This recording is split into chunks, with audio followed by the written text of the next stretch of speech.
Huwag po nating kalimutan ang oras ng mga mambabatas sa ating pamahalaan ay totoong mahalaga. Kaya dapat nila itong ituon sa totoong mahalaga para sa ating mga Pilipino. Kaugnay nito, ano pa po ang komento ng Pangulo tungkol sa planong impeachment? Narinig naman po ninyo, ang sabi niya, isang storm in a teacup. Ano po ibig sabihin nun?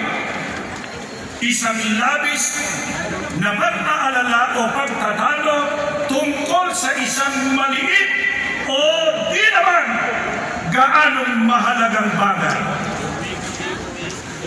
At sang-ayon po tayo rito, mga kababayan, inuulit ko, sinasang-ayunan po natin yan. Ang pagsusulong ng impeachment ay pag-aaksaya lamang ng oras ng Kongreso at ng Senado.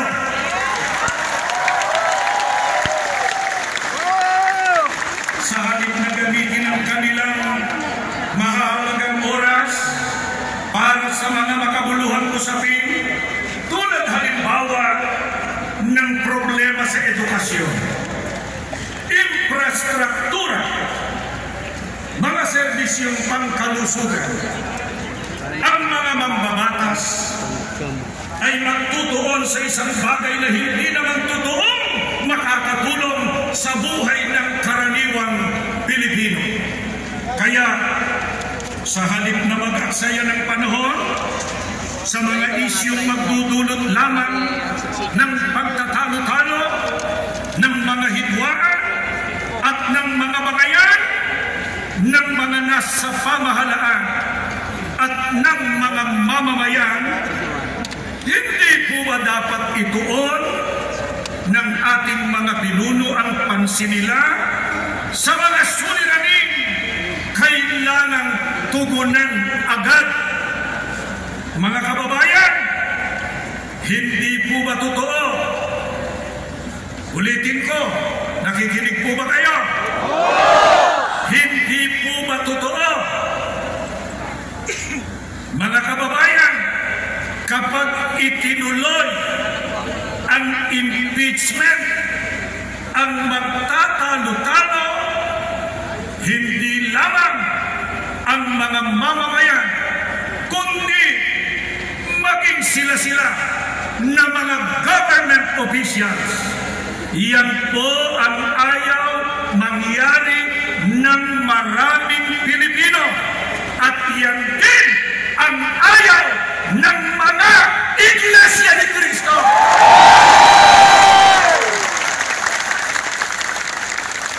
Kaya sa pagkakataong pong ito ay mahalagang magbahagi kami sa inyo mula sa mga talata ng Biblia. Filipos 2:3 hanggang 4, sa magandang balita Biblia. Ano po ang nakasulat dito? Huwag kayong gumawa ng anuman dahil sa pansariling layunin o pagyayabang. Sa halip, bilang tanda ng pagpapakumbaba, ituring ninyong higit ang iba kaysa sa inyong mga sarili. At malasakitan ninyo ang kapakanan ng iba at hindi lamang ang sa inyong sarili.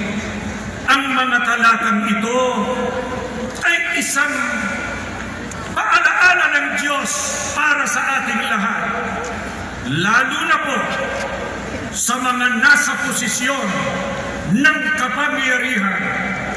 Makarating nawa ito sa kanila. Ang kanilang tungkulin, maglingkod para sa kapakanan ng mamamayan, hindi para sa pansariling interes. At lalong hindi para maghasik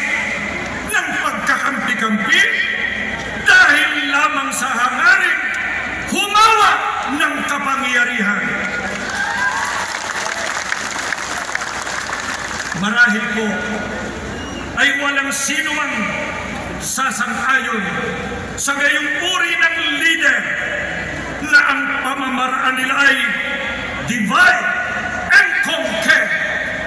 Mag-uudyok sila ng mga pag-aaway-away para magawa nilang agawin ang kapangyarihan at sila ang mapwesto sa poder.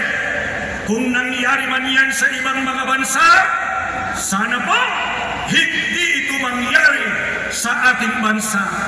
Kaya nagkakaisa tayong lahat na naririto ngayon na nananawagan sa mga namumuno sa pamahalaan na huwag na sana nilang payagang mangyari ang gayon.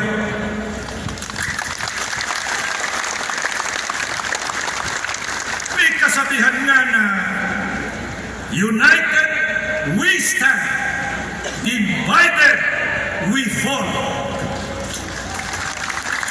Tayong naririto, tinututulan natin at ayon sa makakaya natin ay huwag payagan ang divided we fall.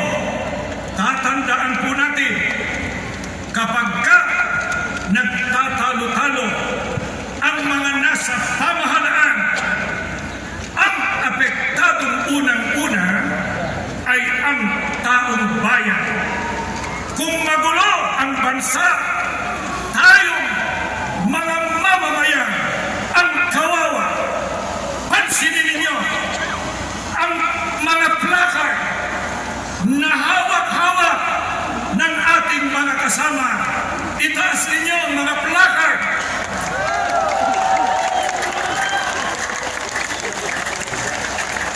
Ano po ang ating panawagan na nandyan sa ating mga placard? Ayun, yung isa, aming kahilingan, kapayapaan ng bayan. Tama yun? Yung isa ro, ano sabi? Problema'y lutasin, huwag palakihin.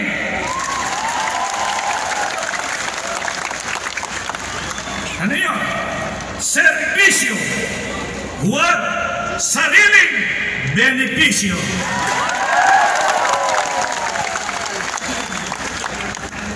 Mamamayan ang unahin, huwag sarili. Aming kahilingan, ayun yun, kaunlaran ng bayan.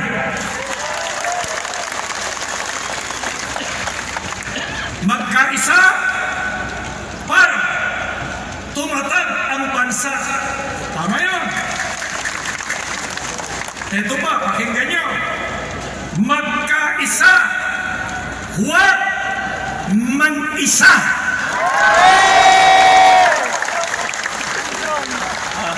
Bayan ang asikasuhin, hindi sariling mithiin.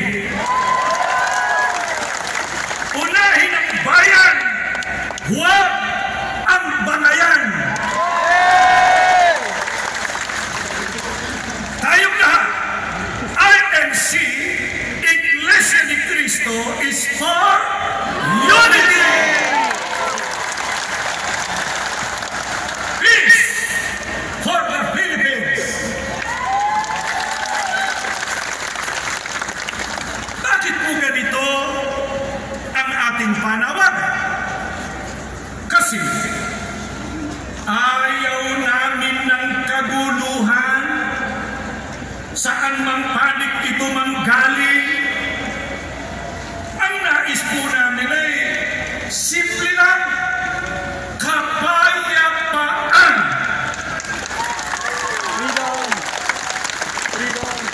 Kasi tignan nyo, kung may naging awayan, hindi po ba ang tama? Silang nag-aaway? Pagsikap ang malunasan ito? Magkasundo-sundo? Alang-alang sa bayan? Tama po ba? Kaya sa pagkakaisa at sa kapayapaan,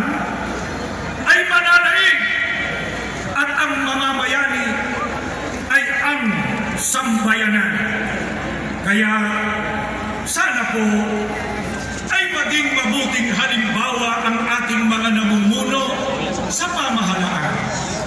Sa ikapapayapa, meron tayong aral na itinuturo sa lahat ng tao. Nakasulat po sa Biblia yan. Sa awit 34:14 ay sinasabi, lumayo kayo sa masama at gawin ninyo ang mabuti. Pagsikapan ninyong kampi ng kapayapaan. Ito ang itinuturo ng ating Panginoong Diyos. Ito po ang dapat nating gawin para kamtan natin ang tunay na kapayapaan, ang lumayo sa masama at gawin ang mabuti. Ano ang isa sa mga gawang mabuti na dapat nating gawin para sa ikapapayapa? Ayon pa rin sa Biblia, dapat ipagpauna ng isa't isa ang iba. Iyan ang sinasabi sa Roma 10:12 o 12:10. Ang sabi pa, huwag lamang ang sarili ninyong kapakanan ang inyong isipin, kundi ang kapakanan ng iba. Unang Korinto 10:24.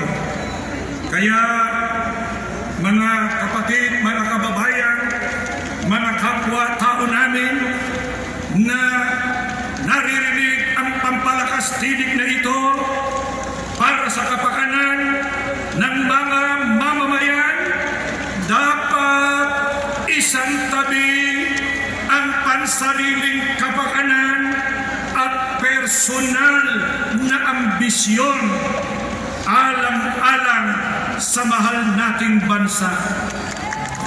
Dapat magkaisa, iwasan ang pagkakabahabahagi at kaguluhan. Bakit dapat iwasan ng mga lider ng bansa ang pagkakabahabahagi at kaguluhan?